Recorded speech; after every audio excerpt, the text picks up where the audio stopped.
창세기 제 45장 1절에서 9절입니다. 오늘은 영적 감각을 일깨우자 하는 제목으로 말씀을 준비했습니다. 성경 다 같이 찾아주십시오. 창세기 45장 1절 말씀부터 읽도록 하겠습니다. 찾으셨으면 제가 읽겠습니다. 요셉이 시종하는 자들 앞에서 그 정을 억제하지 못하여 소리질러 모든 사람을 자기에게서 물러가라 하고 그 형제에게 자기를 알리니 때에 그와 함께한 자가 없었더라. 요셉이 방성대곡하니 애굽 사람에게 들리며 바로의 궁중에 들리더라. 요셉이 그 형들에게 이르되 나는 요셉이라. 내 아버지께서 아직 살아 계시니까? 형들이 그 앞에서 놀라서 능히 대답하지 못하는지라. 요셉이 형들에게 이르되 내게로 가까이 오소서. 그들이 가까이 가니 가로되 나는 당신들의 아우 요셉이니 당신들이 애굽의 판자라. 당신들이 나를 이곳에 팔았으므로 근심하지 마소서. 한탄하지 마소서. 하나님의 생명을 구원하시려고 나를 당신들 앞서 보내셨나이다. 이 땅에 2년 동안 흉년이 들어서는 아직 5년은 기경도 못하고 추수도 못할지라.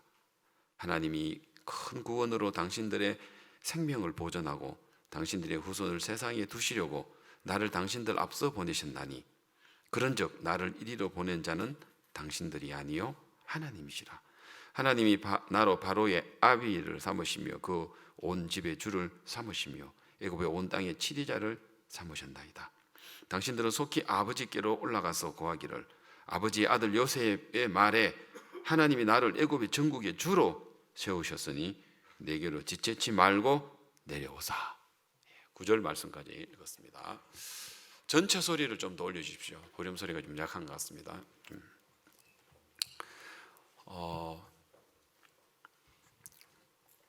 어제 강남교회의 지하 3층 컨벤션 홀에서 결혼식이 있었습니다.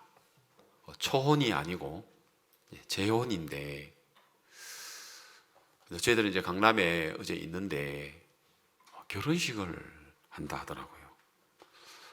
그래서 이제 어떤 결혼식을 하는가 하고 이제 봤는데 나이가 이제 60이 넘은 형제님이고 이제 50 후반의 자매님이 재혼을 이제 하는데 원래는 이 형제님하고 자매님이 아이고 뭐 재혼인데 그냥 식당 하나 빌려가지고 그냥 뭐 가까운 가족들만 이렇게 모여서 하면 되지 했는데 박 목사님이 아시고 무슨 소리냐, 교회에 강남교회의 컨벤션 홀은 진짜 멋있는 예식장 홀이지 않습니까? 그죠? 거기서 해라 해가지고 어제 이제 결혼식을 했는데 목사님은 해외를 자주 나가니까 주례하고 싶어도 사실 주례받기가 쉽지 않은데 어제는 목사님이 또 한국에 계셔가지고 이제 결혼식을 하는데 온 교회가 기뻐하는 거예요. 사실 저 형제님이 늘 교회 오면 잠바 입고 모자 쓰고 왔던데요. 어제는 내가 깜짝 놀랐어요. 그 형제가 아닌 줄 알았어요. 가발을 하신 것 같아요. 요즘은 죄송합니다 대머리님들. 저도 이제 많이 이제 소갈머리가 많이 이제 빠져 있습니다만은 요즘은 가발을 쓰면은 진짜 막 그 옛날에는 가발은 표가 났어요. 근데 요즘은 가발은 전혀 이제 표가 없더라고요 보니까요. 그래서 우리 성교회 안에도 대머리 목사님들이 있거든요. 이름은 다 못 밝히고 유머슨 열 목사님이라든지 뭐 건머슨 선 목사님이라든지 뭐 조머슨 구 목사님이라든지 이런 분들이 최근에 가발을 했는데 10년, 20년은 젊은 것 같아요. 어제 우리 장인재님이 깜짝 놀란 거예요. 그리고 뭐 여러분 사진을 슬쩍 지나갔는데 너무 행복해하는 거예요. 다시 한번 더 보여줘봐요. 행복을 같이 나누고 싶어가지고. 그리고 뭘 쳐다보고 있느냐 하면 목사님이 이제 주례하다가 특송을 하는데 이제 신랑 신부를 뒤로 돌아서서 특송하는 거를 좀 보도록 했어요. 그게 이제 누가 특송을 했느냐 하면은 우리 이제 바이올리니스트 이대준 형제하고 또 그다음에 이제 소프라노 구세연 자매가 노래를 부르는데 어제 따라 막 너무 잘 부르고 바이올린도 막 거의 신이 들린 연주를 하더라고요. 그래서 이분들이 막 너무 행복하게 아까 진짜 행복하게 쳐다보고 있죠. 근데 사실 이제 그 초원 때는 괜찮은데 재혼할 때는 너무 또 막 기뻐하면 안 되거든요. 그래서 막 보통 보면은 얼굴 관리한다고 애를 먹는데 어제는 관리도 안 하고 막 좋아하라 하시더라고. 두 분이. 이 형제님이 어떻게 구원을 받았는가를 제가 이제 드리려고 이야기하는 거예요. 이 형제님이 3년 더 전에 박 목사님이 이제 차를 타고 가는데 누가 목사님 차를 꽝 하고 박았어요. 그래서 목사님이 깜짝 놀래가지고 목사님 그렇게 뭐 다치지는 않으셨는데 그래 내려가지고 혹시 운전면허증은 있느냐고. 죄송합니다. 이제 그래가지고 면허증을 보니까 면허증이 있잖아요. 근데 목사님 보니까 술 냄새가 푹푹 나더래요. 그리고 음주 운전해서 목사님 차를 갖다가 뒤에다가 들여받았으니까. 그래서 목사님이 보험 처리하고 하면 되겠지만은 이분한테는 굉장히 좀 어려운 일을 당하겠다. 음주 운전에다가 이제 사고를 냈으니까 그런 면허 정지가 될 수 있고 면허 취소도 될 수 있고 벌금도 나올 수 있고. 그래 목사님이 이 사람이 얼마나 마음이 어려웠으면 술을 먹고 저렇게 운전을 했겠나 해서 전화번호만 하나 달라 했대요. 그래서 이제 전화번호를 하나 받고 가시락하면서 목사님을 이제 보냈어요. 그리고 그 전화번호를 그 당시 때 이제 교회에 이제 민웅기 목사님이 이제 목사님 운전도 해드리고 같이 이제 교회 일도 보고 또 부목으로 일을 하고 있었는데 민웅기 목사님한테 그 사람한테 전화를 해서 그때가 이제 그 잠실체육관에 대전도 집회할 때 막 그 무렵이었었어요. 그래서 이제 목사님이 전화를 해서 잠실 대전도 집회를 참석을 해라. 그리고 목사님 차를 수리했는데 당연히 그 사람한테 수리비를 받아야 되는 거 아니에요? 그런데 목사님 수리를 안 받으시는 거예요. 수리를 안 받으시고 보니까 내가 그 사람 뭐 옷 입은 거나 뭐 얼굴이나 보니까 너무 인생을 불행하게 살아가는 것처럼 보이는데 그래서 그 사람 뭐 수리비 받지 말고 그 대신에 잠실 체육관 집회 오락해라. 우리 잠실 집회 하면 어차피 홍보하면 돈도 들고 전달하려고 하면 돈도 드는데 그 대신에 수리비는 받지 말고 잠실 체육관에 집회 오락해라. 그럼 이분은 집회를 가고 싶은 게 아니고 차값을 수리비를 안 받는다 하니까 그래서 잠실 체육관에 온 거예요. 잠실 체육관에 와가지고 말씀 전한다고 목사님 나오는데 보니까 자기가 차를 박은 차주잖아요. 이분이 또 한 번 놀란 거예요. 수리비를 안 받는 데다가 놀랬는데다가 목사님이 잠실 체육관에 집회 강사로 그래가지고 구원을 받았다 아닙니까? 그래 이제 이 형제님이 그때 이제 막 그 아내하고 막 저같이 문제 막 그래서 너무 이제 아내하고 막 인생살이에 막 쪼달리고 힘들고 막 이제 막 이혼 직전 상태에서 있어서 막 그러다가 결국 이제 구원을 받고 나니까 더 미워하는 거예요. 그래서 결국은 이혼을 한 것보다도 이혼을 당한 거죠. 형제님이. 그래서 이제 형제가 이사를 와서 교회 가까이에 와서 이제 그 강남교회 형제님들이 하시는 이제 청소하는 일을 하시게 된 거예요. 지금은 되게 많이 번다 하더라고요. 그래서 이제 교회 안에 신앙생활 하는데 이 형제님은 너무 감사한 거예요.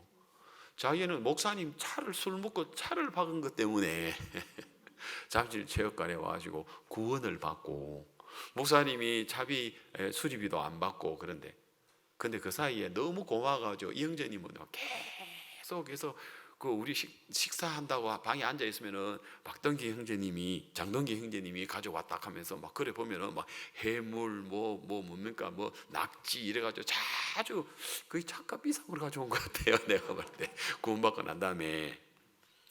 그래가지고 이번에 재혼을 했는데 어제 이제 결혼을 한 거예요. 그래가지고 깜짝 놀란 거예요. 진짜 인생이 찌달려서 가정이 무너지고 인생이 괴로워서 술을 마시고 목사님 차를 들이받은 형제가 구원을 받고 진짜 너무 하루하루를 행복하게 사는데, 또 이제 구원받은 교회 안에 있는 자매님하고 결혼을 했는데, 그래가지고 어제 이제 우리 그 이대준 형제 그리고 구세현 자매가 노래를 하는데 너무 잘하는 거예요. 그리고 형제가 막 너무 기쁘게 보더라고. 거기까지는 이제 제가 몰랐어요.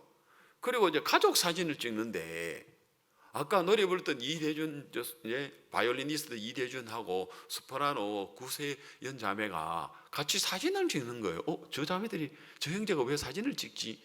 알고 보니까 이번에 결혼을 하는 그 자매님이 구옥분 자매님인데 그 아들인 거예요. 그래가지고 그 아들 되는 형제가 그동안에 아버지 없이 오랫동안 지내다가 새 아버지가 생겨가지고, 그래가지고 이대준 형제가 아버님 하니까 막 형제가 막 입이 진짜 누군 말더니 귀에 걸렸다 하더라고요. 너무 행복한 거예요. 이런 일들이 목사님한테는 여러 번 있었어요. 목사님 딸 이제 우리 박원숙 단장님이 개포 중학교 다닐 때 이제 화학 시간에 실험실에 들어갔는데 알코올 램프를 들여다보고 있는데 그게 이제 폭파가 돼가지고 거기에 있는 화학품이 머리에 떨어지게 됐어요.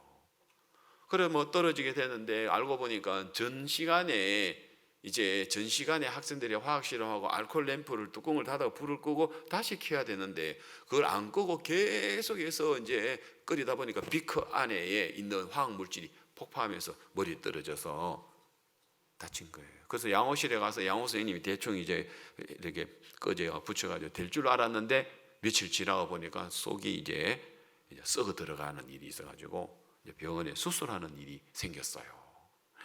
그래서 이제 학교 교장 선생님, 담임 선생님, 양호 선생님들이 이제 찾아와가지고 우리 학교 측에서 100% 잘못했는데 어떻게 사죄를 해야 되는지 모르겠다고, 병원비는 저희 학교 측에서 다 되겠습니다.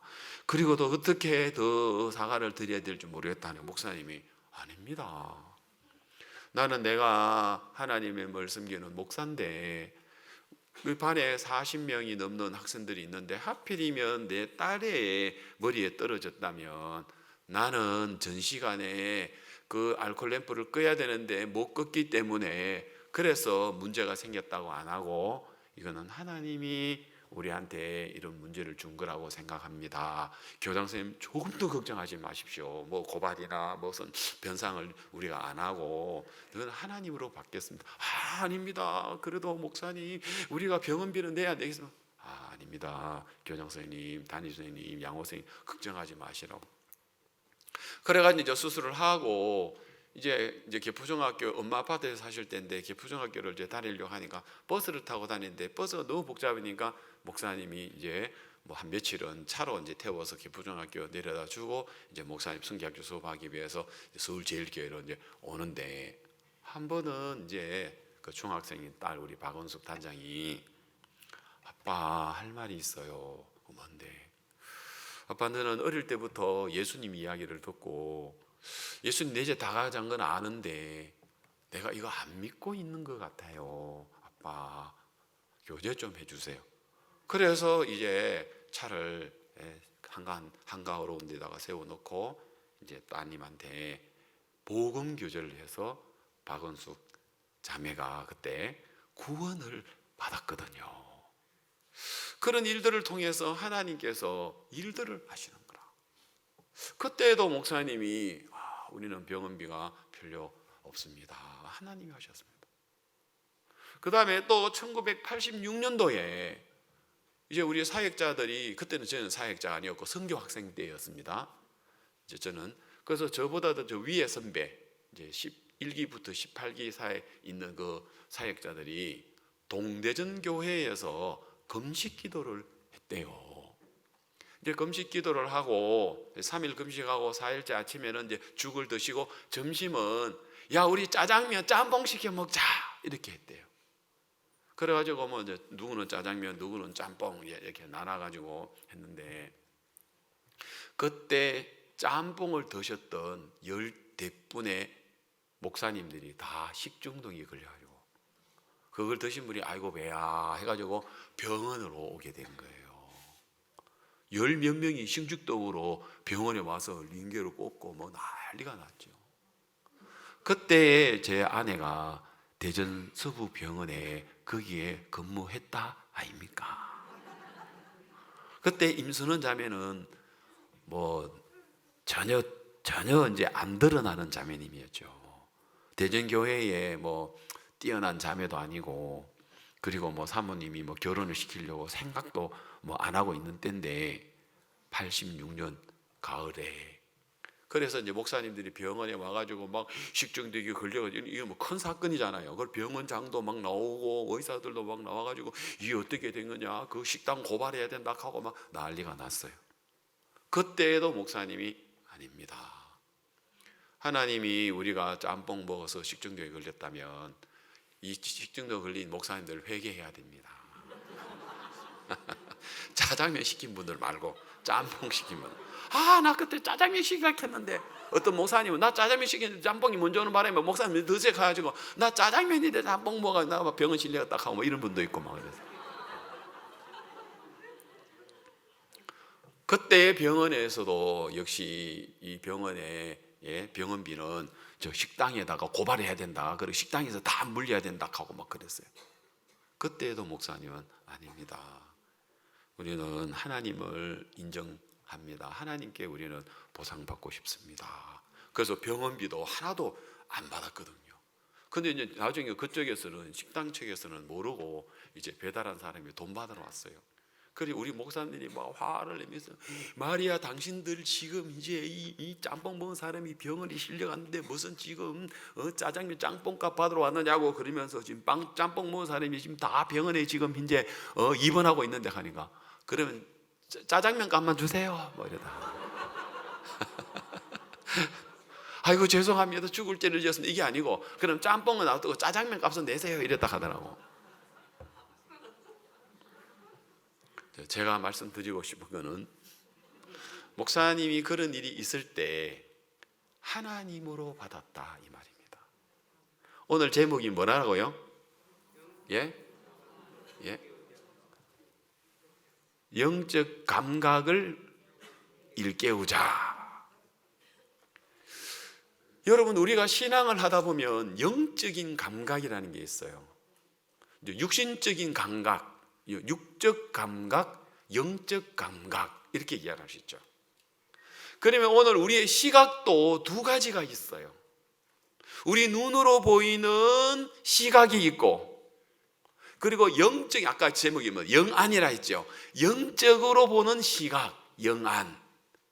영으로 보는 세계. 여러분 너무 신기한 거는 똑같은 사건을 똑같은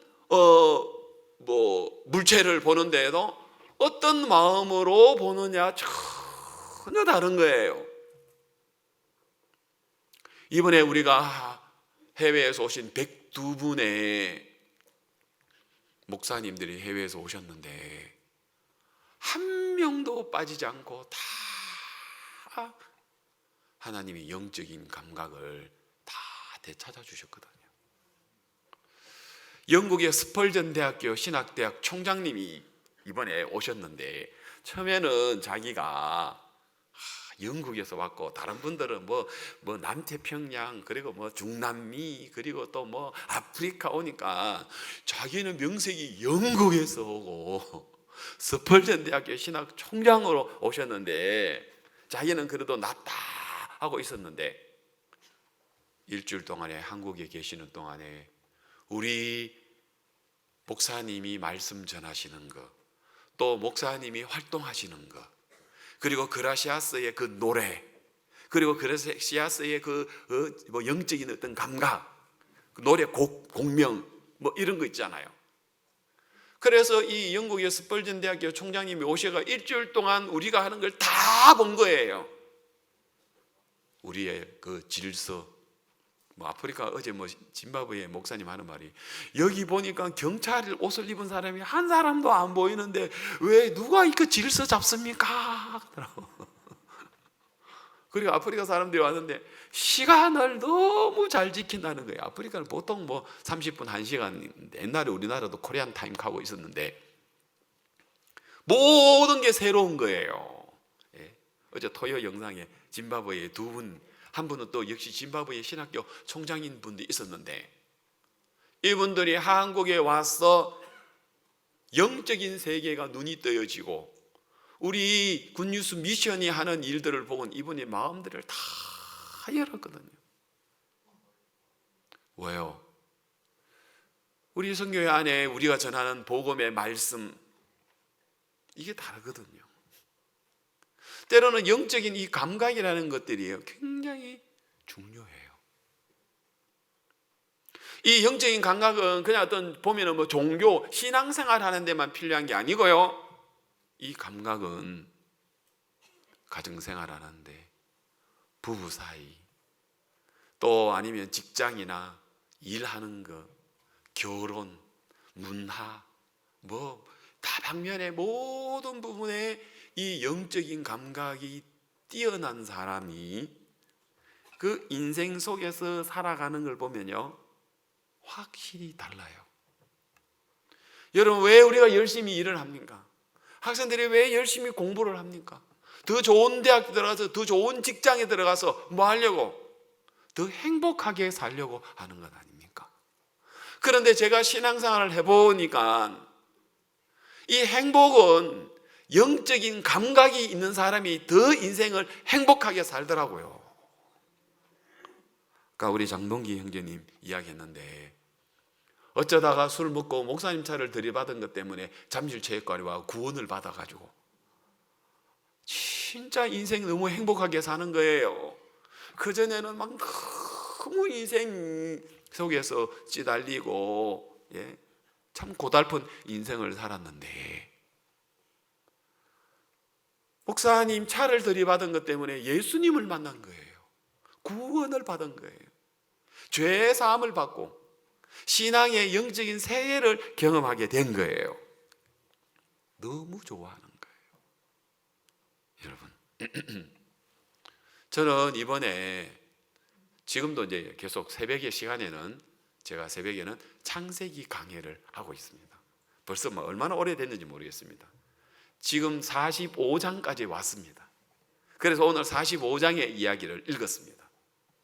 그런데 창세기 45장에 이야기하기 전에 창세기 43장, 창세기 44장 제가 이야기하면서 요셉의 형님 10명의 그 영적인 감각, 완전히 죽어 있더라고요. 무지하더라고요. 총명이 진짜 없더라고요. 조금만 생각해 보면, 감각을 가지면 요셉이다 하고 발견할 수 있을 건데 전혀 모르더라고요. 10명 중에 한 명이라도 발견을 하면 저 총리가 요셉인 것 같아, 아무래도 요셉인 것 같아, 우리 동생인 것 같아, 이렇게 해야 되는데 전혀 감각이 없어요. 왜요? 왜 요셉의 형님들이 감각이 없는 줄 압니까? 신앙에 관심이 없어서 그래요. 영혼에 관심이 없어서 그래요. 믿음에 대해서 관심이 없기 때문에 그런 거예요. 여러분, 오늘 우리도 그냥 학생들 공부하고 그냥 직장생활하고 그냥 사업하고 그냥 일하는 것처럼 보여도 영적인 감각이 있는 사람이 인생을 지혜롭게 살고 행복하게 산다니까요. 그냥 신앙만 하는 게 아니라요. 이게 얼마나 중요한 일인지 모르는 거예요. 그래서 이 신앙이란 것은 정말 중요한 건데요. 자, 이제 우리가 성경을 지금 45장을 폈는데 37장 5절을 한번 우리가 가봅시다. 요셉의 형님들의 그 감각을 통해서 오늘 우리도 죽어 있는 영적인 감각을 일깨워 봅시다. 아시겠습니까? 토요일 날은요, 뭐 자주 제가 이런 이야기를 합니다만은 창세기 37장 5절 펴놓고 이제 제가 이야기할게요. 토요일 날은 우리가 성경 한 장 한 장씩을 이제 읽으면서 8시부터 9시까지는 우리 장년 형님들이 나와서 내가 오늘 읽을 때 이러면서 이제 발표를 해요. 간증을 해요. 그리고 이제 9시부터 9시 30분까지 제가 이제 그 성경을 이제 좀 더 이제 설명을 해 주는데, 어제가 우리 열왕기하 9장 차례에 있었어요. 아마 열왕기 9장은 아마 여러분들이 좀 어려울 수 있어요. 예후라는 사람을 하나님이 세워가지고 왕을 삼습니다. 그래가지고 이 예후라는 사람을 이스라엘의 왕을 삼아가지고 이스라엘 왕 요람을 죽여버립니다. 그리고 유다 왕 아하시야도 죽여버립니다. 하나님이 예후를 세워가지고. 그 다음에 그 이스라엘의 아합의 아내였던 이세벨, 이스라엘을 완전히 우상으로 엉망으로 만들어 놓은 그 대비마마죠. 그런데 예후를 세워가지고 그 이세벨도 죽여버립니다. 그래서 이세벨이 이제 나라를 장악하고 있는데 하나님이 예후라는 사람을 세워서 그 요람을 죽여버리고, 그리고 또 이세벨을 죽여버리고 유다왕 아하시야도 죽여버리느냐. 왜? 처음보다 누구 때문에? 아합의 그 아내 이세벨 때문에. 그래서 여러분, 이스라엘 역대 왕들 중에서 제일 악한 왕으로 꼽는 왕이 두 왕이 있는데, 하나는 여로보암과 하나는 아합 왕이거든요. 아합이라는 왕이에요. 그런데 제가 어제 뭐라고 했냐면요, 요람 왕이 죽구나, 이세벨이 죽는 거는 제가 이해가 돼요. 왜요? 하나님의 나라의 이스라엘 나라를 우상으로 다 만들었기 때문에. 그런데 아시아 왕은 안 죽어도 되는데 죽더라고요. 왜 그랬느냐? 이스라엘 왕 요람 왕이 병들었다는 이야기를 듣고 유다 왕 아하시야가 병문안을 가요. 이해갑니까? 그럼 오늘 우리가 이야기하는 영적인 감각이 조금만 있었다면 자기가 그 자리를 가면 안 돼요. 왜요? 하나님이 저주를 내리고 하나님이 죽이려고 하는 그 이세벨, 그 요람 왕,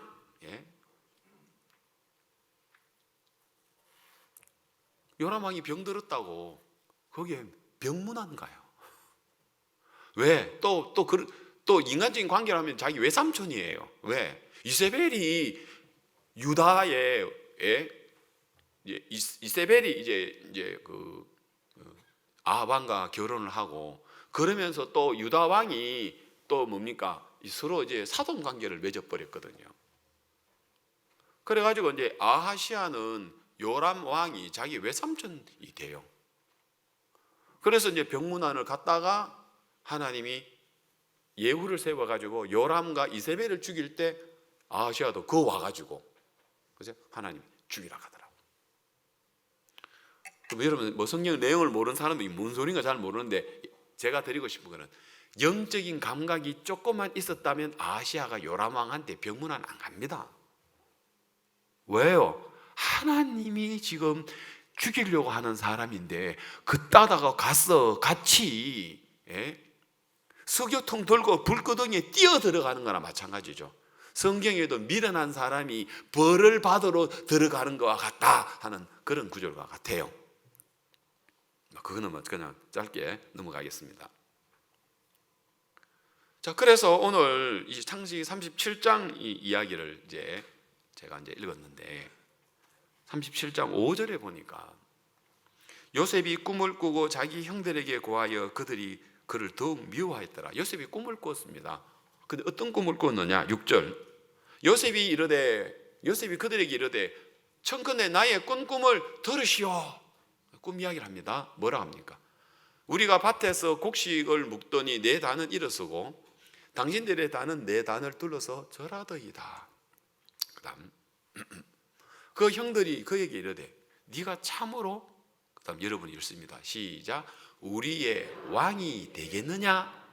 참으로 우리를 다스리게 되겠느냐? 하고 그 꿈과 그 말을 인하여 그를 더욱 뭐 했습니까? 미워했습니다. 미워했습니다. 형님들이 거리면서 네가 우리의 왕이 된다고? 네가 그러면 나라의 총리가 된다고? 왕이 된다고?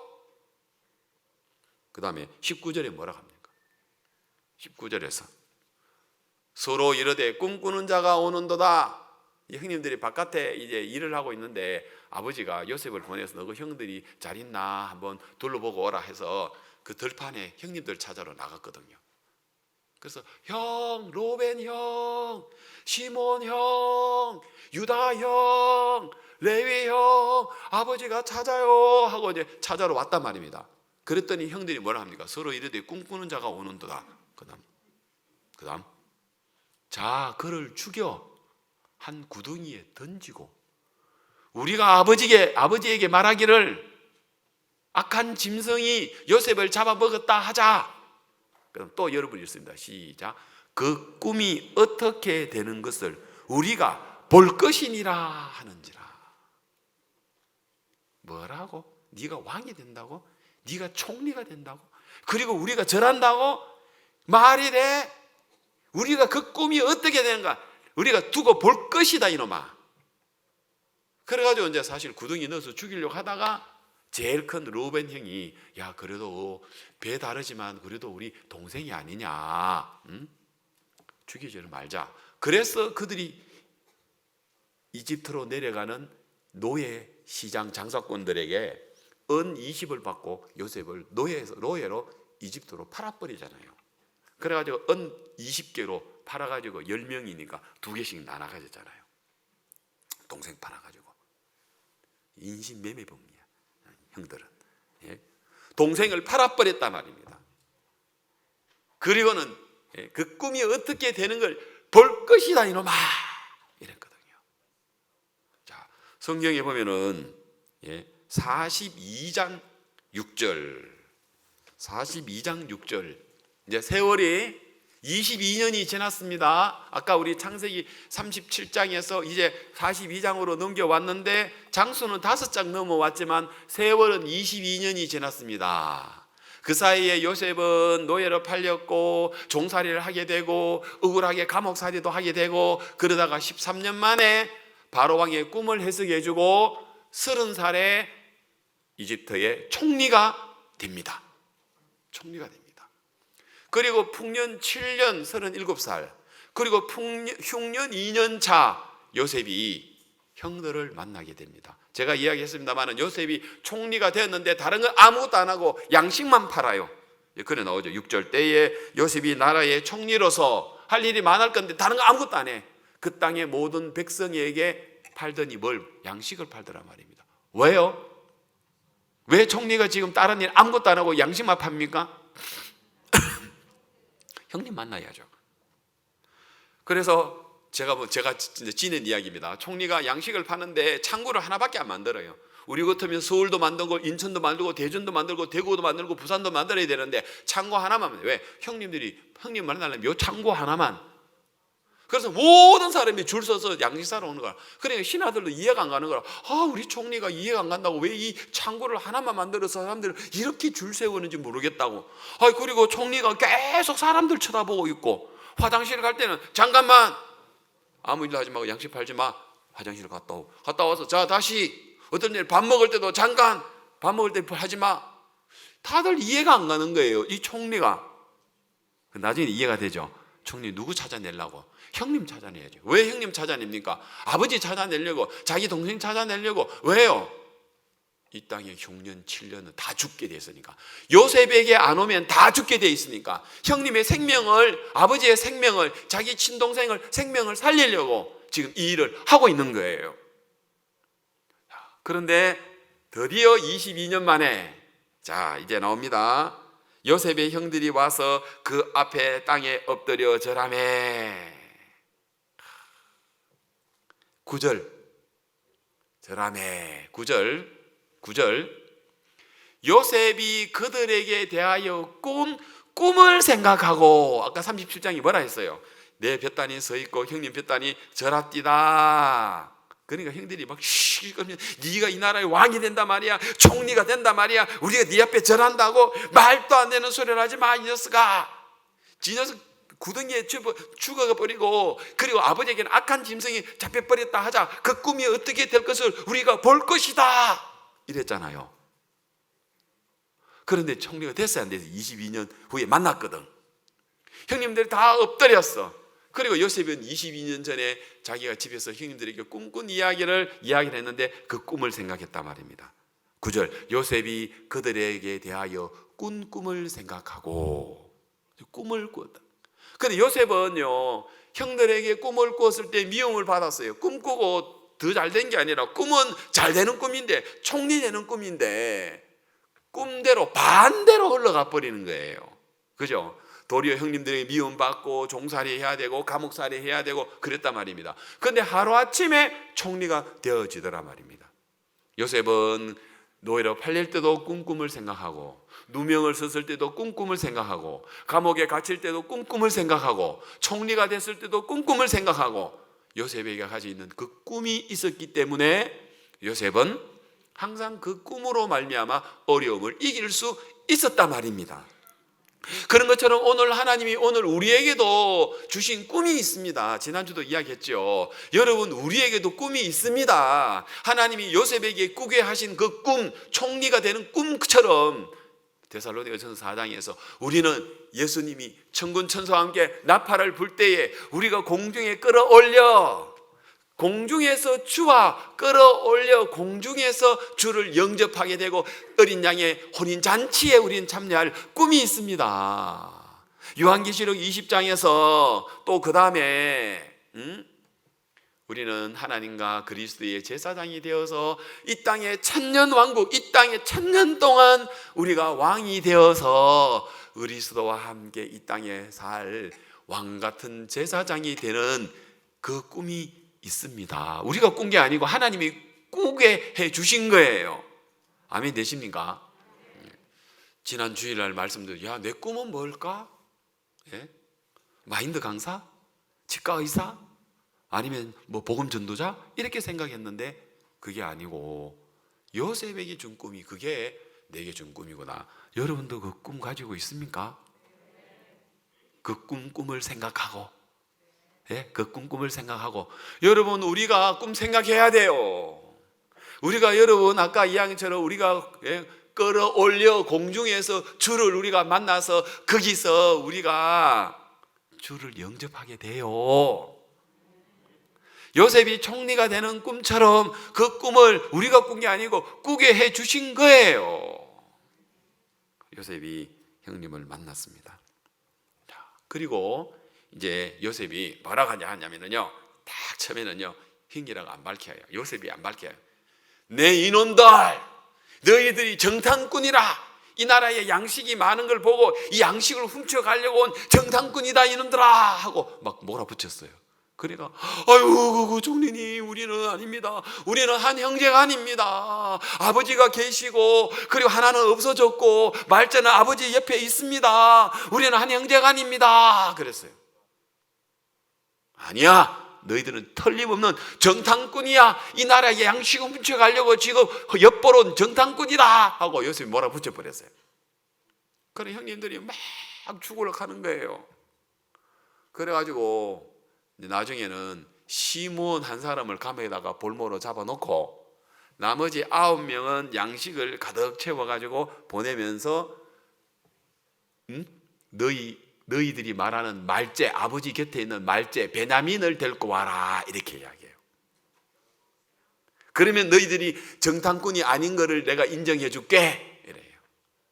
아이고 총리님 알겠습니다요. 그래서 양식을 가지고 가서 아버지에게 보고를 합니다. 아버지 양식 가지고 왔습니다. 그런데 아버지 베냐민을 데리고 가야 됩니다. 베냐민은 안 된다. 왜냐하면 야곱이 제일 좋아하는 아내가 라헬이고 라헬이 난 아들이 요셉인데 요셉은 이제 야곱의 생각이 있으면 악한 짐승이어서 찢겨서 죽었다고 생각하고, 유일하게 하나 남아있는 막내, 또 막내는 또 아버지 또 더 특기 그러잖아요. 12번째 막내 베냐민, 안 된다, 이 베냐민 안 된다. 그래 아버지가 안 줘요. 그 양식 다 먹었어요. 배가 고파요. 이제는 이래 갖고는 안 되잖아요. 그래서 아버지도 할 수 없이 이제 베냐민 내놔야 돼요. 베냐민 아니면은 양식을 사올 수 없으니까, 아버지 진작 내놨으면 벌써 2번 갔다 왔었겠습니다. 빨리 베냐민을 우리에게 주십시오. 그러다가 아버지가 할 수 없어서, 어차피 이제 뭐 양식 때문에 죽을 판이니까, 그래 그러면 내가 아들을 잃으면 이루리로다 하고 야곱이 베냐민을 형들 손에 맡깁니다. 그래서 형들이 이제 베냐민을 데리고 손을 잡고 이스라엘에서 다시 애굽으로 지금 내려왔어요. 애굽 가니까 지금 가보니까 우리 김종성 전도사가 지금 애굽에 가 있거든요. 이집트에 지금 있어요. 지난번에 여름에 이집트에 온 그 가다라는 그 자매가 지금 이제 자기 집에 우리 김종성 전도사하고 우리 송여 전도사하고 해가지고 지금 45명의 이집트의 K-커넥트에 이번 4기 졸업자들 수료증 주려고 지금 하고 있는데, 막 시간마다 막 사진 보내가지고 막 너무 행복해하고 있어요. 그래서 이번 7월 달에 온 우리 가다라는 그 자매가 우리 교회 와가지고 구원을 받았거든요. 그래가지고 지금 이제 이집트에 막 자기가 준비를 다 하고 있어요. 막 공항에 맞이하고 자기 집에서 또, 그리고 자기하고 같이 일하고 있는데 노하라는 그 자매가 하나 있는데, 그 자매는 K-커넥트 연결됐는데 그는 호텔 매니저예요. 그래가지고 원래는 제가 간다고 다음 주에 원래 제가 간 줄 알고 뭐 5성급 자기 호텔에 자기 준비 다 해놓고 목사님 오기만 기다렸는데, 제가 이번에는 가려고 하다가 좀 시기상조라서 우선적으로 김종선 전도사만 보내놓고 했거든요. 그래서 김종선 전도사가 막 사진을 찍어가지고 막 시간마다 보내가지고 막 완전히 막 이집트의 일단 피라미드 앞에서 막 낙타 타고 사진 찍은 거 막 보내고 막 이러더라고. 지금 그 이집트입니다. 자, 그래서 이제 이집트에 이제 요셉의 형이 베냐민이 손을 끌고 이제 요셉 앞에 왔습니다. 그게 이제 43장입니다. 43장입니다. 이제 43장에 옵니다. 43장에 와가지고 이제 요셉이 형들이 다시 왔단 말입니다. 다시 왔는데 보니까 자기 친동생 베냐민이 있잖아요. 묻습니다, 형들한테. 자, 이제 43장 26절입니다. 이제 43장 26절이 이제 요셉이 베냐민 이제 동생을 만나는 이야기인데, 형들이 베냐민을 데리고 왔습니다. 자, 여기까지 이해가 됩니까? 되죠? 자, 요셉이 집으로 오매 그들이 그 집으로 들어가서 그 예물을 그에게 드리고 땅에 엎드려 절하니, 요셉이 그들의 안부를 물으며 가로되, 이제 총리가 요셉의 형들에게 묻습니다. 너희 아버지 너희가 말하던 그 노인이 안녕하시냐? 지금까지 생존하셨느냐? 건강하시냐? 별일 없으시냐? 하고 아버지 안부를 묻는 거예요. 총리가. 이 사람들은 정탐꾼이라고 몰아놨는데 정탐꾼 아버지를 말하고 안녕하시냐, 건강하시냐, 뭐 생존하시냐, 뭐 잘 계시냐 물을 필요가 뭐 있습니까? 좀 이상하지 않습니까? 근데 영적인 감각이 없으니까 전혀 지금 요셉 형들은 지금 모릅니다. 좋아, 여기까지 모르는 거 나도 이해해요. 자, 그 다음에 이제 동생을 만납니다. 그 다음에 29절에 요셉이 눈을 들어 자기 어머니의 아들, 자기 동생 베냐민, 이 형들은 배다른 형이고 이제는 배가 같은 이제 어머니, 같은 배 속에서 나온 어머니가 베냐민이야. 이제 동생을 본 겁니다. 22년 만에 이제 동생을 본 겁니다. 이제 요셉 나이가 39이고 아마 베냐민은 30 중반일 것 같아요. 한 서너 살 적지 않을까 이런 생각이 듭니다. 그래서 이 베냐민을 딱 보고 가로되, 너희가 내게 말하던 너희 작은 동생이냐? 그가 가로되 또 가로되, 소자여 하나님이 네게 은혜 베푸기를 원하노라.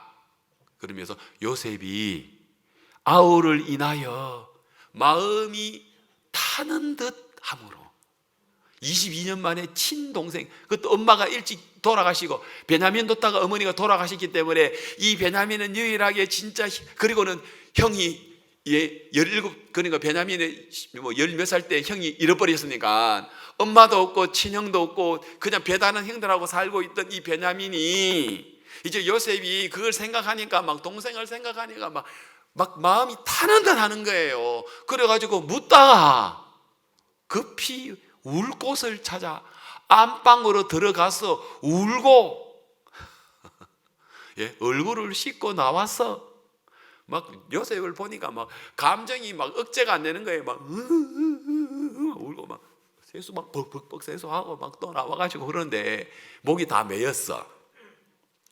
요셉의 형님들이 요셉을 보니까 이상하잖아요. 아버지 안부를 꼬치꼬치 묻더니 동생 요셉을 보는 눈이 다른 거라요. 벌써 보이잖아요.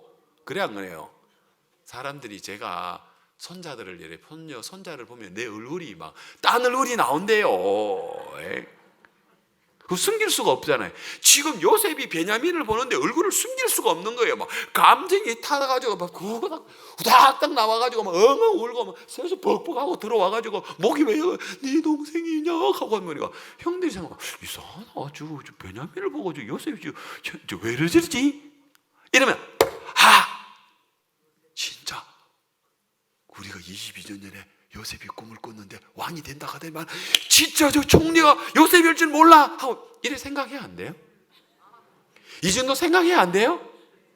전혀 감각이 없어요. 감각이 다 죽어버렸어요. 여기까지는 또 내가 이해를 해. 또 그 다음 봅시다.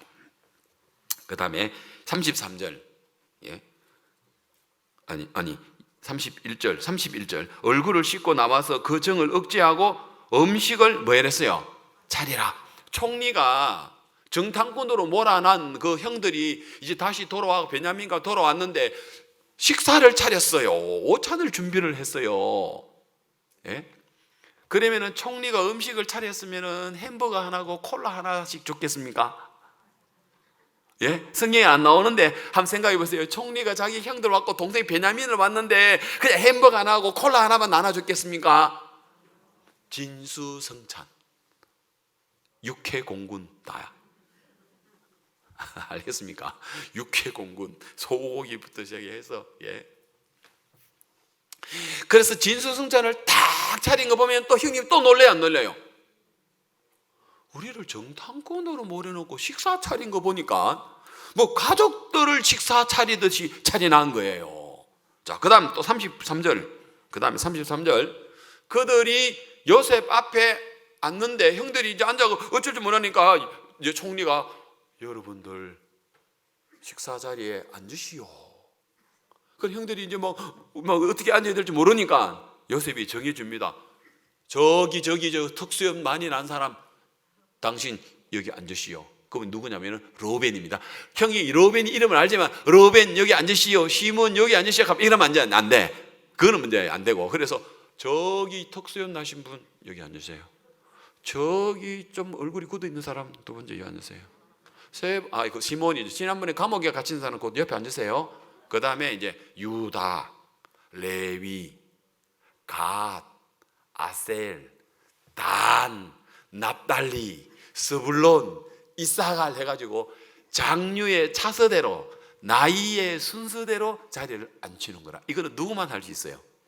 로또 당첨되는 확률이에요. 10명의 형님들을 나이 순서대로 차례대로 쫙 앉히는 거는 이거는 확률적으로 볼 때는 있을 수 없는 이야기예요. 이거는 요셉 말고는 할 수 없는 이야기예요. 그러면은 눈치를 채야 되는 거 아닙니까? 로벤, 시몬, 유다, 레위. 그다음 자기가 속으로 생각할 때 그럼 나 부르겠네. 딱 부르는 거라. 갓. 그다음 아셀이 나 부르겠는데 딱 나 부르는 거라. 그다음에 단, 납달리, 그죠? 스불론 그리고 이사갈까지 10명 순서를 차례대로 딱 부르는 거예요. 딱딱딱딱딱딱딱 안 넣는데 이 멍청한 형님들이 아직도 요셉인 줄 알아요 몰라요? 몰라요. 영적인 감각이 없어도 이렇게 없는 거예요. 그러면 이 형들이 영적인 감각만 없는 게 아니라 신앙의 감각만 아니라 인생의 감각도 이 형은 없을 거예요. 맞아요 안 맞아요? 그만큼 뭘 생각 안 하고 산다? 꿈을 생각 안 하고 산다. 남의 꿈이라도 요셉의 꿈을 생각 안 하고 영적인 걸 생각 안 하는 거예요. 조금만 영적인 생각하면 그 중에 한 명이라도 밥 먹다가 시몬 왜? 이상해. 저 총리가 아무래도 요셉인 것 같아. 그래 나도 사실 그 생각 들었거든. 맞아. 요셉이 이야기했잖아. 왕이 된다고 총리가 된다고 그리고 우리가 절한다고 우리가 다 절했잖아. 맞아. 이래 나와야 안 돼요?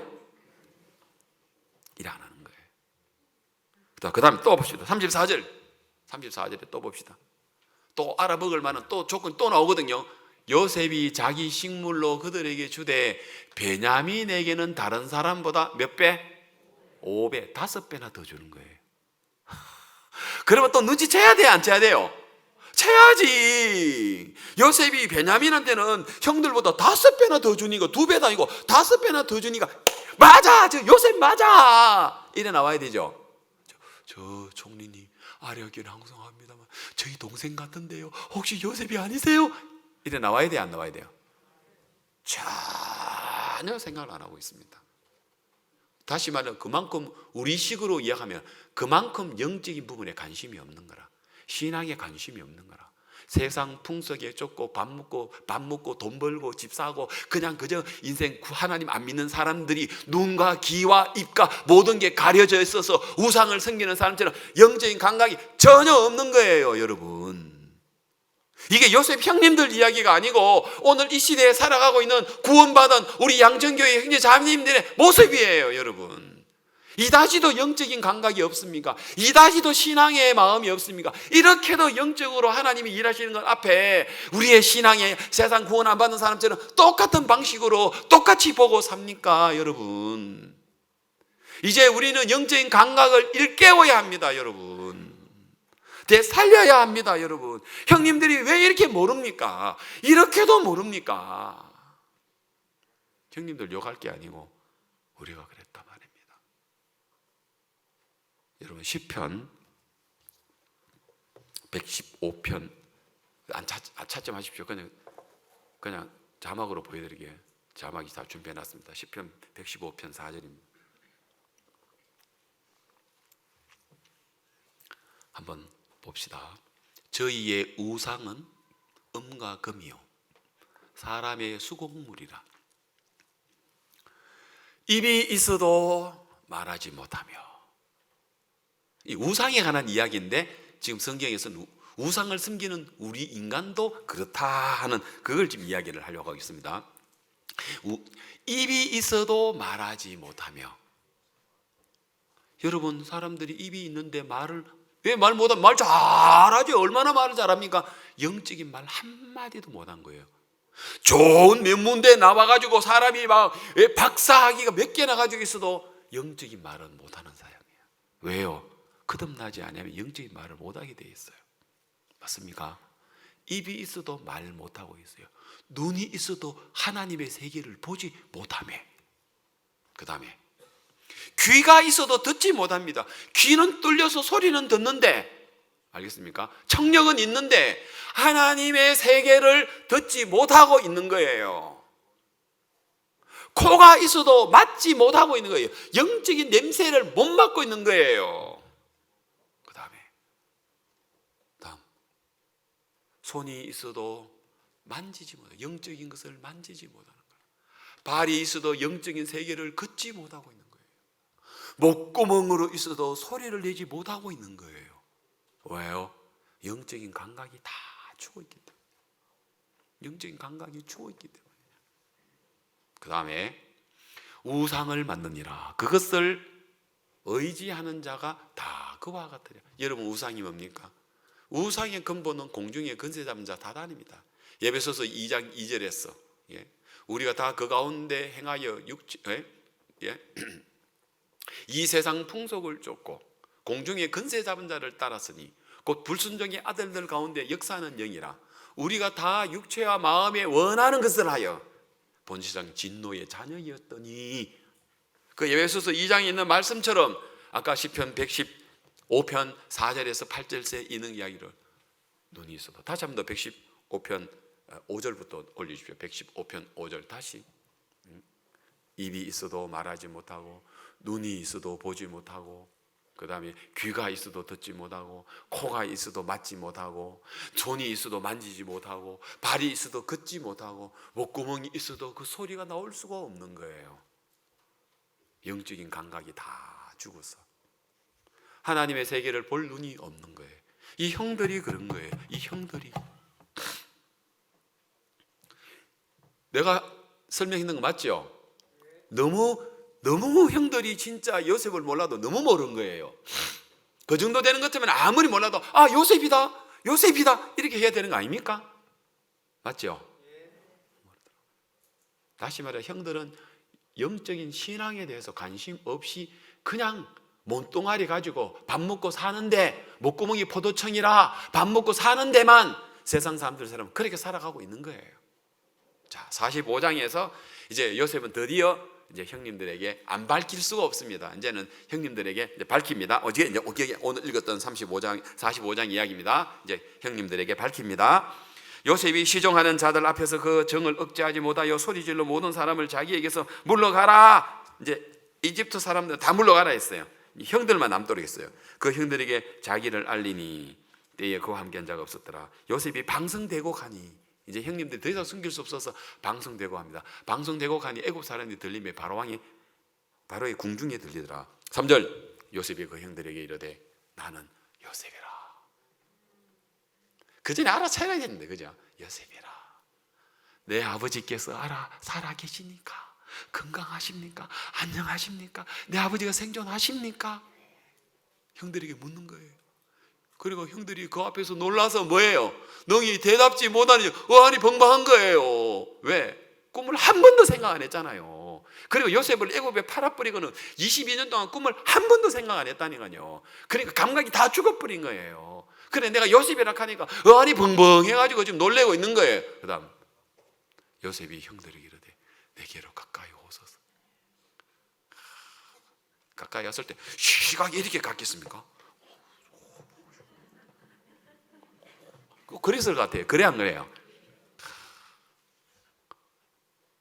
근데 가까이 가니 가로되 나는 당신들의 아우 요셉이니 당신들이 애굽의 판자라. 가니까 아이고 이래 나왔겠죠. 또 여기까지만 들으면 그래 나와요. 맞아요? 여기까지만. 숨 한번 쉬고 그 다음에 5절 당신들이 나를 이곳에 팔았으므로 뭐라고요? 다 같이 뭐라고요? 근심하지 마소서, 한탄하지 마소서. 지금 근심하고 한탄하고 있는 거예요. 맞아요? 또 형들은 영적인 감각이 없으니까 뭐만 생각하는 거예요. 우리가 요셉을 팔았어. 아이고 우리 잘못했어. 아이고 우리가 잘못했어. 또 그것만 생각하는 거예요. 영적인 감각이 없으니까. 하나님이 이렇게 하셨다. 하나님이 화학 시간에 알코올 램프에 비크가 터져가지고 내 딸이 했다. 이건 하나님이 했다. 하나님 짬뽕 먹은 사람 식중독 걸리게 했다. 하나님이 내 차 술 먹고 뒤에 밖에 했다. 이건 하나님이다. 하나님으로 목사님은 다 받았다. 안깝디가 제가 간증할 때. 그죠? 그러면 요셉의 형님들이 여기서도 물론 동생을 팔았지만 이제는 뭐로 받아야 됩니까? 하나님의 감각으로 돌아와야 됩니다. 아멘. 근데 돌아오는 거 안 도는 거 봅시다. 신앙생활 안 하는 사람 아무리 가르쳐도 안 돼. 이거는 아무리 가르쳐도 안 돼. 신앙 안 하는 사람들은 그저 세상 사람들처럼 눈, 코, 귀, 입 다 육으로만 보고 있지 영적 세계를 하나도 안 보는 거예요. 그래서 근심하지 마소서, 한탄하지 마소서. 하나님이 생명을 구원하시려고 다를 당신들 앞서 보내셨나이다. 하나님이 생명을 구원하시려고 귀를 잘 들어야 돼요. 귀 잘 들어야 돼요. 요셉 형님들이 아이고 우리가 요셉을 팔았어. 아이고 우리가 잘못했어. 아이고 요셉이 총리된다. 아이고 우리를 어떻게? 아이고 요셉 우리를 죽이면 어떻게? 이렇게 해서 흘러가면 안 돼요. 이제는 그 다음에 잘 들어야 돼요. 하나님이 생명을 구원하시려고 나를 당신들 앞서 보내셨나이다. 그 다음 구절 이 땅에 2년 동안은 흉년이 들었으나 아직 5년은 앞으로 5년은 기경도 못하고 추수도 못할 것입니다. 못할지라. 그 다음 하나님이 큰 구원으로 왜? 지금 기근으로 온 세상 사람들 다 죽게 돼 있으니까 하나님이 그래서 다 죽게 했는데 당신들의 생명을 보존하고 당신들의 후손을 세상에 두시려고 안 그러면 이 흉년에 다 죽어야 되는 거예요. 알겠습니까? 그런데 하나님이 이 흉년을 대비해서 나를 꿈을 꾸게 해서 총리가 되게 해서 이 세상을 살리려고 하나님 나를 총리가 되게 그렇게 한 겁니다 하고 설명하고 있는 거예요. 당신들의 생명을 보존하고 당신들의 후손을 세상에 두시려고 나를 당신들 앞서 보내셨나니 8절 그런즉 다 같이 시작 나를 이리로 보낸 자는 당신들이 아니요 누구라? 하나님이시라. 이어서 감각 찾아야 됩니다. 형님들이 그러면 정죄만 하면 안 돼요. 아이고 우리가 동생을 팔다니, 아이고 우리가 잘못했구나, 아이고 이를 어째, 이렇게 감각을 찾으면 안 되고 이제는 영적인 감각을 찾아야 돼요. 아, 하나님이구나. 알코올의 램프에 비크가 터져가지고 알코올 램프가 머리에 떨어진 게 이게 하나님이구나 하니까 교장 선생님이, 담임 선생님이, 양호 선생님이 와도 막 병원비 주려고 해도 아닙니다, 하나님입니다. 짬뽕에 식중독 걸려도 병원비 우리가 내서 아닙니다, 하나님이 이렇게 하셨습니다. 음주 산 사람이 차를 들이박아도 이건 하나님이 한 겁니다 하고 받아버리는 거 다 얻는 거예요.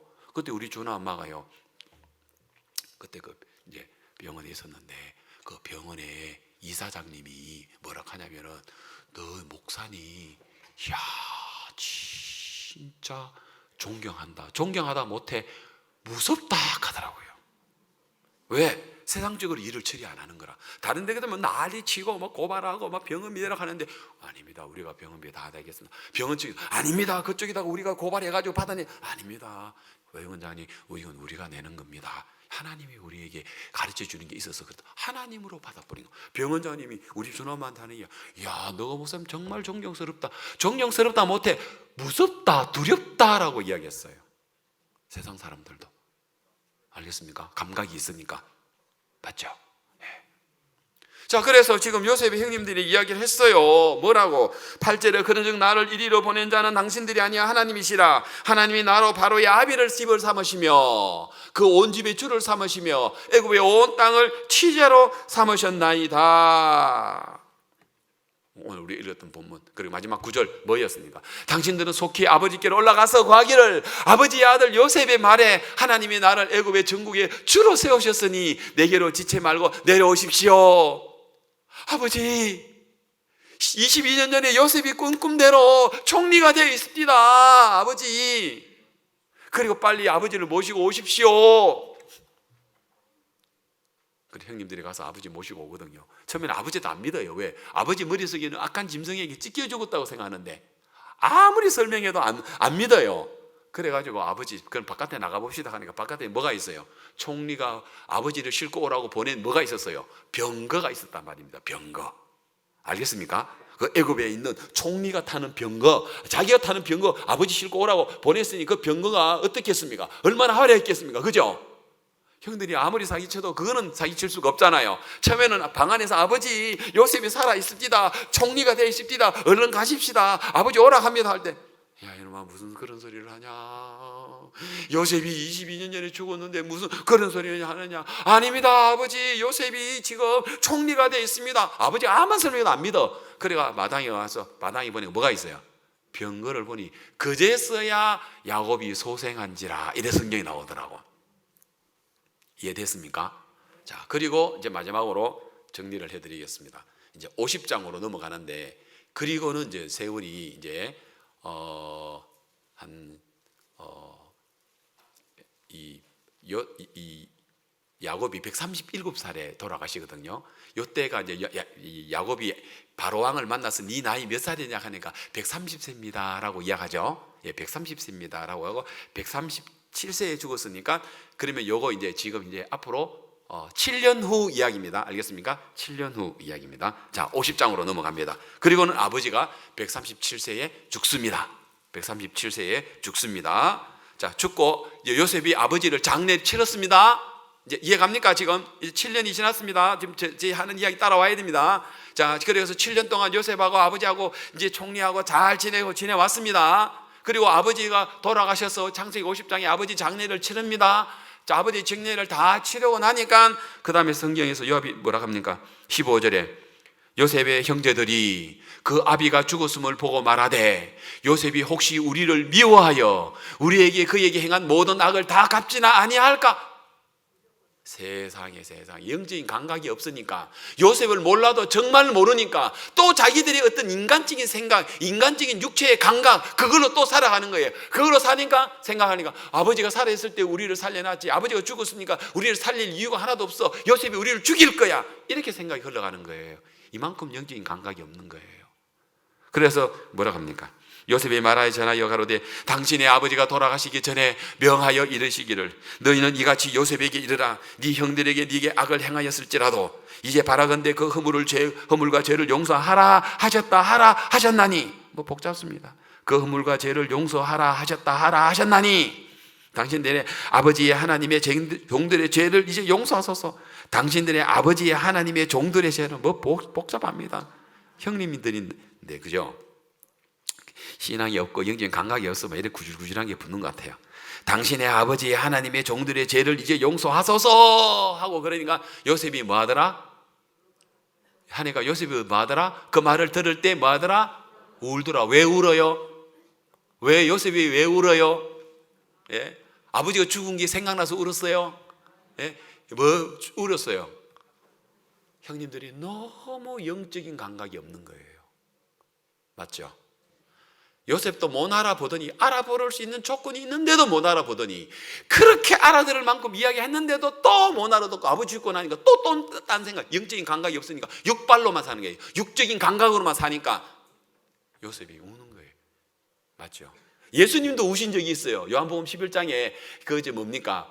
예, 나사로가 죽어서 날이 되어서 예수님이 나사로의 무덤에 가가지고 돌을 옮겨 놓아라 하니까 막 죽은 지 날이 되시니까 냄새가 안 납니다 하고 막 그러니까, 예? 살아있을 때 진작 오시지 이제 늦게 와가지고 뭐 이제 돌을 옮겨 놔라 마라 막 그런 이야기를 하십니까 하고 막 그런 이야기를 하니까 예수님이 우시더라고요.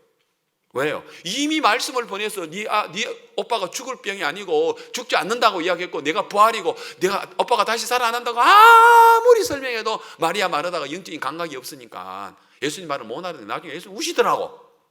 여기도 요셉 형님들이 하는 요셉이 울더라고요 보니까. 그럼 뭐라고 이야기합니까? 18절에 그 형들이 또 친히 와서 요셉 앞에 엎드려 가로되 우리는 당신의 뭐라고요? 종이네. 이 겸손입니까? 겸손입니까? 불신입니까? 불신이죠. 왜 자기들이 종입니까? 요셉의 당당한 형님들인데. 그래 안 그래요? 그런 것처럼 영적으로 감각이 없으면 죄짓고 회개하고 죄짓고 회개하고 죄짓고 회개하고 주여 죄인입니다. 그게 겸손인 줄 생각하는 거예요. 우리가 어렵다 거룩하다 온전하다 하면 당당하게 우리가 그걸 이야기하면 교만하게, 그래도 우리가 죄를 짓는데 겸손하게 죄인이라 해야지 어떻게 뻔뻔스럽게 죄 없다고 그렇게 이야기하냐고, 또 죄 짓고 죄 없다고 그렇게 이야기하느냐고. 이게 영적인 감각이 없으니까. 알겠습니까? 사람들이 감각이 없는 거예요. 신앙생활을 하는데도 영적인 감각이 없으니까 십자가에서 다 이뤘다라고 이야기를 해도 또 죄짓는 자신의 모습을 보고 육적인 생각 속에 들어가서 또 주여 죄인입니다, 주여 죄인입니다. 이번에 여러분 왔던 102명의 해외의 목회자들이 다 그 이야기 안 했습니까? 이번에 오셔가지고 목사님 말씀 드리면서 기독교 지도자들 되는 분들이 한 분 한 분 모두가 그 간증을 하지 않습니까? 여기 와서 이번에 죄사함을 받았다고. 그런 분들이 뭐 1, 2년 목회자를 한 분입니까? 그 나라의 대표되는 그런 비숍들인데 왜 영적인 감각이 없기 때문에 그런 거예요. 그렇습니까? 맞습니다. 요셉의 형님들이 영적인 감각이 없으니까 그 앞에 엎드려서 또 절하면서 우리는 당신의 종입니다. 뭐가 종이에요?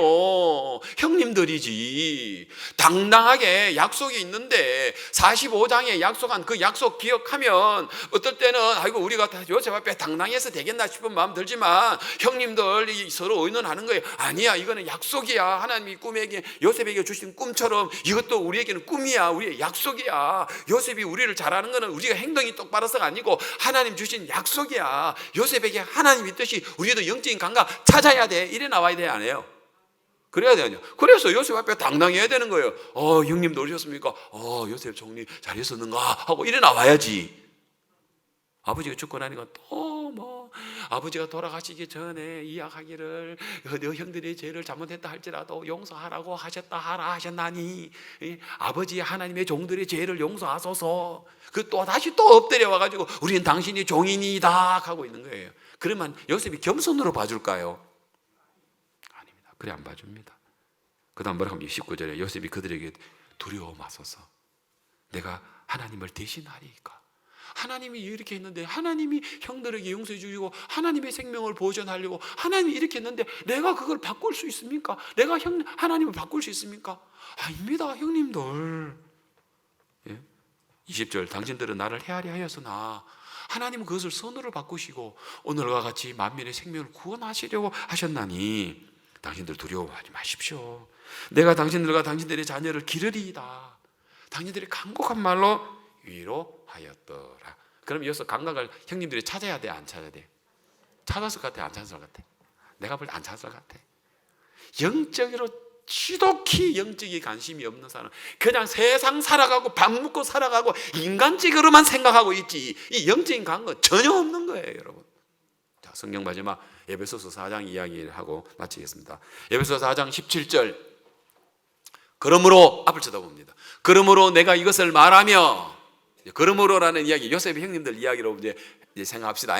요셉의 형님들이 감각 없는, 영적인 감각 없이 살아온 것처럼 우리도 구원받고 살아가면서 영적인 감각 없이 이 세상 사람들처럼 똑같은 눈으로 똑같은 식으로 사업하고 똑같은 식으로 직장 다니고 똑같은 식으로 결혼하고 똑같은 식으로 우리가 뭐 활동하고 있는 거 이젠 그렇지 말고 영적인 감각을 찾자 이 말입니다. 그러므로 내가 이것을 말하며 주 안에서 증거하노니, 이제부터는 이방인이, 요셉의 형님들이 그 마음에 허망한 것으로 그 꿈도 생각하지 않고 요셉이 하나님으로 말미암아 됐다는 거 말해줘도 그거 안 믿는 그 허망한 것으로 행한 같이 우리 사랑하는 양천교 형제자매들은 행하지 말자 하고 주님이 에베소서 4장 17절에 말씀하고 계십니다.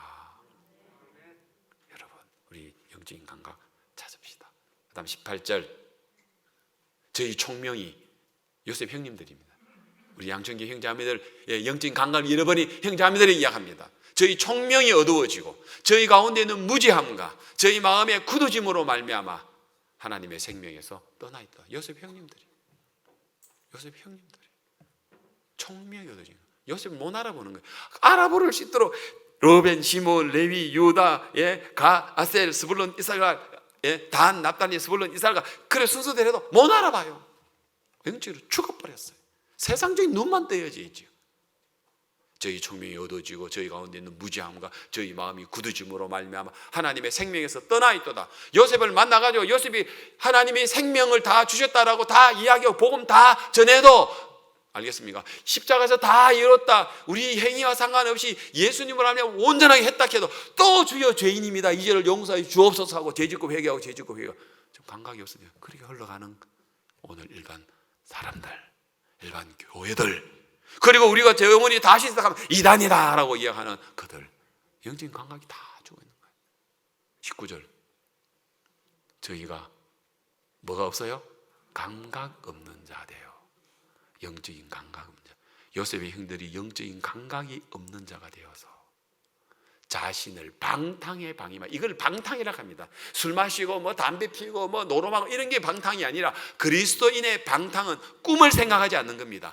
영적인 감각이 없는 겁니다. 하나님의 약속을 생각하지 않는 겁니다. 그게 그리스도인들에게는 방탕입니다. 방탕에 방조했단 말입니다. 방탕에 방임하여 모든 더러운 것을 욕심으로 행하되, 모든 더러운 것, 더러운 게 뭡니까? 하나님의 약속 생각하지 않는 겁니다. 하나님의 말씀 생각하지 않는 겁니다. 하나님의 우리에게 주시는 그 믿음을 이해하지 않는 겁니다. 영적인 감각, 그걸 떠나버린 게 모든 더러운 것, 모든 더러운 것으로 욕심으로 행하되, 그 다음 또 뭡니까? 행하되, 그 다음 오직 너희는 그리스도를 이같이 배우지 아니하였느니라. 우리는 이렇게 배우지 않았다고 합니다. 그 다음 진리가 예수 안에 있는 것 같이, 진리, 이 진리가 뭡니까? 세상을 행복하게 해주는 것, 인생으로서 우리가 반드시 걸어가야 될 우리가 진리라는 것입니다. 알겠습니까? 정말 이 진리가 예수 안에 있는 것처럼 여러분, 이 세상에서는 오늘 우리의 영혼이 안주할 수 있는 것들이 그 어디에도 없습니다. 진리 안에 있죠. 이 진리만이 오늘 우리가 쉴 수 있는 분명한 우리의 영혼의 장소이다 이 말입니다. 그래서 이 진리가 예수 안에 있는 것 같이 너희가 과연 그에게서 듣고 또한 그 안에서 가르침을 받았을진데 너희의 유혹의 욕심을 따라 썩어져가는 구습을 쫓는 옛사람을 벗어버리고 썩어져가는 구습을 쫓는 요셉의 형님들, 그렇게 이해할 수 있겠죠. 유혹의 욕심을 따라 썩어져가는 구습을 쫓는 인간적인 어떤 시각을 쫓는 옛사람을 벗어버리고 오직 심령으로 새롭게 되어 하나님을 따라 의와 진리의 거룩함으로 지으심을 받는 새 사람을 입어라. 이 새 사람을 입는 게 영적인 감각을 되찾아라 라는 그런 이야기입니다. 그래서 여러분, 하나님 안에 우리에게 이 귀한 믿음을 주셨고 정말 우리의 인생에 있어서 모든 것들을 정말 이 세상 속에서는 우리의 영혼이 안주할 수 있는 아무것도 없습니다. 오직 하나님만이 우리의 영혼이 쉴 수 있는 곳이라는 것을 우리가 그것을 찾는 것이 바로 영적인 우리가 감각을 찾는 것입니다. 그래서 오늘 하나님 우리에게 말씀하신 그 말씀으로 여러분들이 다시 신앙의 영적인 감각을 찾는 여러분 되시기를 바라겠습니다. 기도드리겠습니다.